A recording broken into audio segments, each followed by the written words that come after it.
The University of Kentucky Superfund Research Program is a large center grant funded by the National Institutes of Health.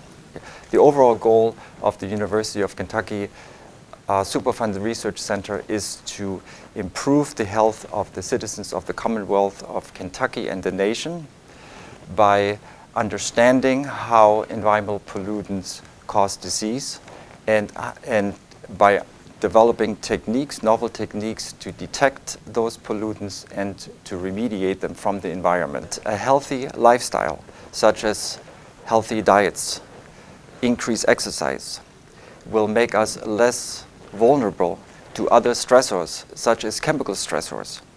And within our center, we are particularly interested in chlorinated organics and related compounds, such as PCBs, which are very persistent.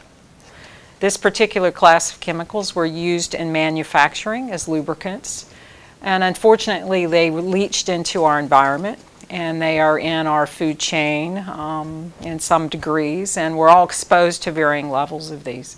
We are interested in the disease called atherosclerosis or cardiovascular disease, and we are interested in how nutrients can either make an environmental insult worse or protect against the development of cardiovascular disease.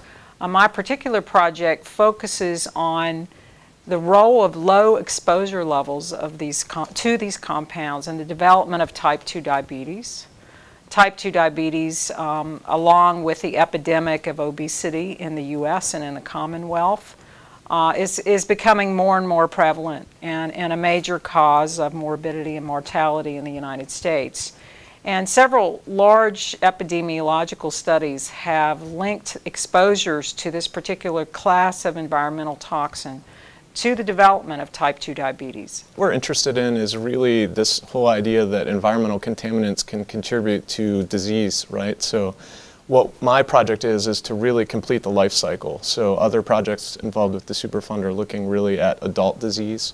We're really looking at how the effects of the in utero environment during pregnancy, for example, or early postnatal life, how these exposures could really contribute to disease later in that individual. So really just kind of looking at these early life exposures, how this can contribute to disease maybe 20, 30, 40, 50 years down the road. And we're also then looking for ways to try to identify and detect where these chemicals might get into the environment and then figure out ways to try to clean up these types of sites. I lead one of the core projects where we are trying to capture and detect PCBs in the environment. So we bring more of an environmental science approach to the problem. And we're basically trying to develop a platform that's going to allow us to not just recognize these contaminants, these persistent contaminants in the environment, but remove them, potentially sense how much is there, potentially even remediate them. I am the PI of the project called How to Remove Chlorinated Toxic Organics from Water, Superfund side water, using membrane and integrating with nanoparticles inside, non-toxic particles, like iron, for example. I think that the most important outcome of the work that I'm personally involved in will be the development or refinement of technologies that we can actually use to monitor environmental pollutants in the environment itself, water and soil samples. And I think of particular interest to me in human clinical subjects.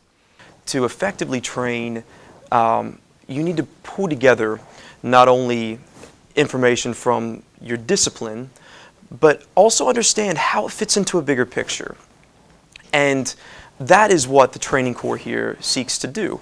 How do we fit a lot of different research programs into one overarching goal of addressing environmental health? In addition to serving as the Associate Director of the Center, I also head up one of our research support cores.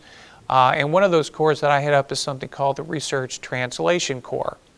And what that basic group of investigators is involved with is figuring out ways to sort of serve as a bridge between our researchers and those folks that may be impacted by our research. And I'm joined in that effort by two other colleagues. One of those is Dr. Lisa Gatke, and then also Dr. Anna Hoover. Both those work with me to try to figure out ways that we can better communicate with our stakeholders. By working with local, state, and federal stakeholders, community members, policymakers, and practitioners, our Superfund Research Center's community engagement and research translation cores help maximize the public health benefit of our research. What does this all mean? We are born with genes that may contribute to disease, that may protect against disease. We are exposed to environmental pollutants. However, we have a choice about our lifestyle. We can eat healthy foods. We can eat foods that protect us against disease development, such as foods that are rich in antioxidant, anti-inflammatory nutrients. We can increase our physical activity, all events that are health protective.